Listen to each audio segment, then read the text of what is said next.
বন্ধুরা, শুভ সকাল। সবাই কেমন আছো? আশা করি খুব ভালো আছো, আর আমরাও খুব ভালো আছি। তো আজকে একটা নতুন রেসিপি, দারুণ রেসিপির ভিডিও নিয়ে চলে এসেছি। তো আজকে আমাদের কি রান্না হচ্ছে বলো তো? দাঁড়াও দেখাচ্ছি। তো আজকে বাজার থেকে বর এনেছে হচ্ছে, দেখো কি বলতো, কাঁকড়া। তো অনেকদিন কাঁকড়া খাওয়া হয়নি, এই সপ্তাহ রোজ রোজ খাওয়া হয় না। তো আজকে খুব ইচ্ছা করলো, তো দেখো নিয়ে এসেছে। কাঁকড়াগুলোর সাইজগুলো বেশ সুন্দর, ঠিকঠাকই আছে। এই যে এই সাইজের কাঁকড়া কেটে দিয়েছে। এইগুলো বের করে খোলগুলো ফেলে দেবো। এই যে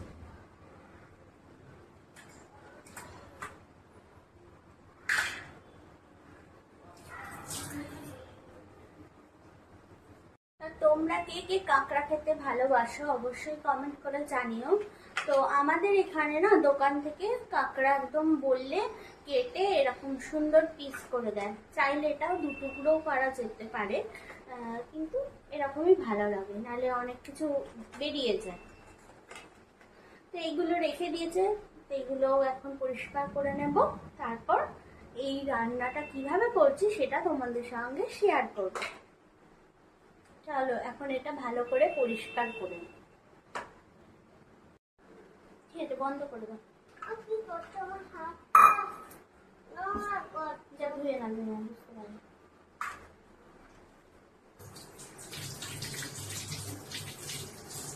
এইগুলো না মাঝখান থেকে একটু ভেঙে দিতে হবে, তাহলে নুন ঝালটা ভালো ঢুকবে।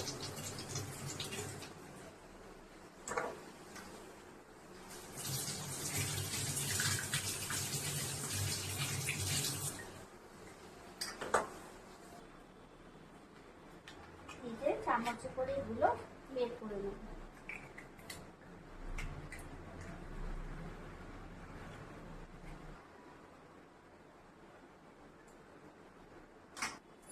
তো দেখো ধোয়া হয়ে গেছে, এবারে এগুলোকে একটু সাঁড়াশি দিয়ে ফাটিয়ে নেব।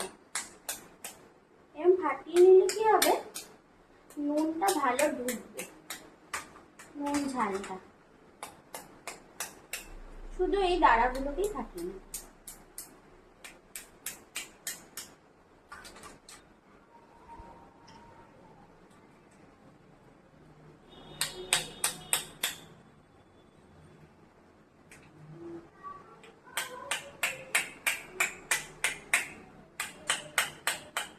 এবারে একটু নুন হলুদ মাখিয়ে খানিকক্ষণ রেখে দেব।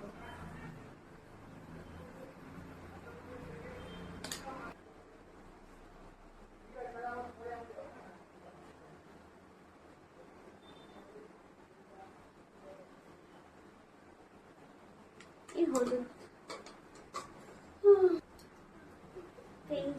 আর নুন মাখিয়ে খানিকক্ষণ রেখে দেব।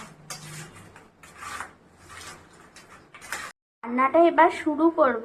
তার জন্য দেখো কেটে নিয়েছি দুটো মিডিয়াম সাইজের পেঁয়াজকে কুচি করে নিয়েছি, আর আদা রসুন এগুলোকে বেটে নেব, আর টমেটো, একটা টমেটোকে কুচি করে নিয়েছি, আর নিয়েছি আলু। তা আমি করব হালকা করে ঝোল। যারা আলু বাদ দিয়ে কষা কষা করে করতে চাও তারা সেইভাবেও রান্নাটা করতে পারো। আর এর সাথে করব একটু সর্ষে বাটা, অল্প একটু সর্ষে বাটা দেব। চলো এবার রান্নাটা শুরু করি। তো প্রথমে কাঁকড়াগুলো একটু সামান্য ভেজে নেব, খুব সামান্যই ভেজে নেব।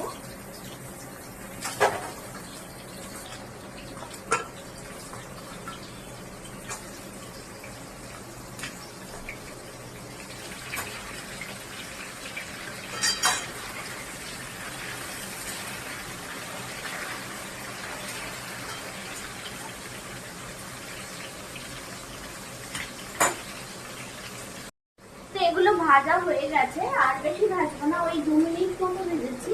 এগুলোকে এখন তুলে নেব।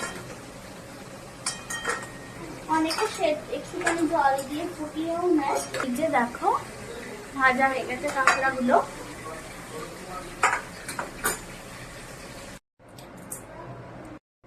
দেখো প্রথমে একটা তেজপাতা দিয়ে দিচ্ছি আর দিচ্ছি দুটো শুকনো লঙ্কা। এবারে একটু গোটা গরম মশলা দিয়ে দেব। এই যে গোটা গরম মশলা দিয়ে দিলাম। এবারে দিয়ে দিচ্ছি পেঁয়াজ কুচি।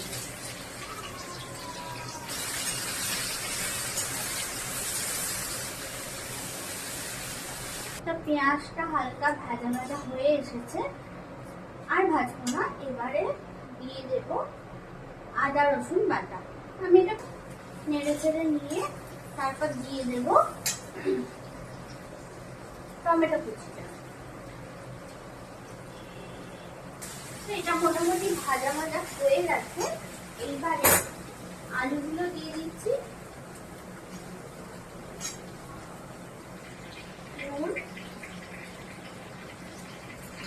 আর দিয়ে দিচ্ছি হচ্ছে হলুদ।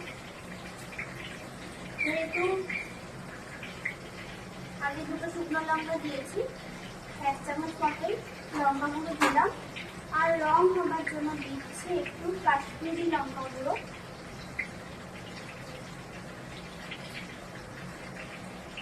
দেব জিরে গুঁড়ো,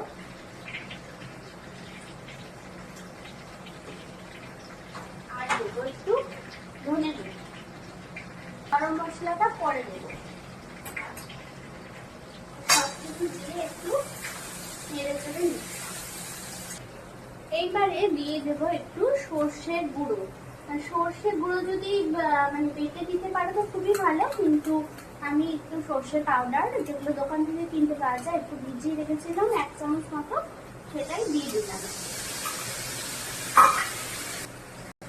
এটা দিতেও পারো নাও দিতে পারো, তবে এটা দিলে হালকা একটু ওই ঝাল ঝাল মতো খেতে হয়।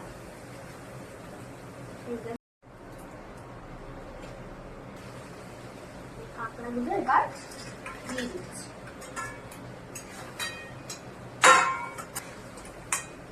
প্রয়োজন হলে লাস্টে নুন লঙ্কা যা ইচ্ছা দিয়ে দিতে পারে।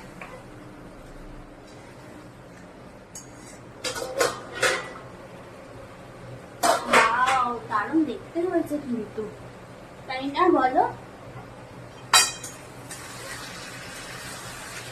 দিয়ে দিচ্ছি জল, একটু ঝোল ঝোল করবো তার জন্য একটু বেশি। ব্যাস, এবারে কাঁকড়াটা সেদ্ধ হোক, আলুটাও সেদ্ধ হোক, তাহলেই হয়ে যাবে। চলো এবারে একেবারে রান্নাটা হয়ে গেলে তারপর তোমাদের দেখাবো যে রান্নাটা কেমন হয়েছে। অল্প একটু গরম মশলা দিচ্ছি, যেহেতু আগে গোটা গরম মশলা দিয়েছি তাই বেশি দেব না। আর একটু সামান্য চিনি দেব। তা আমার তো কাঁকড়া খেতে দারুণ লাগে। তোমাদের কার কার কাঁকড়া খেতে ভালো লাগে অবশ্যই কিন্তু কমেন্ট করে জানিও। চলো গ্যাসের ফ্লেমটা বন্ধ করে দিলাম। তো চলো এখন টাটা।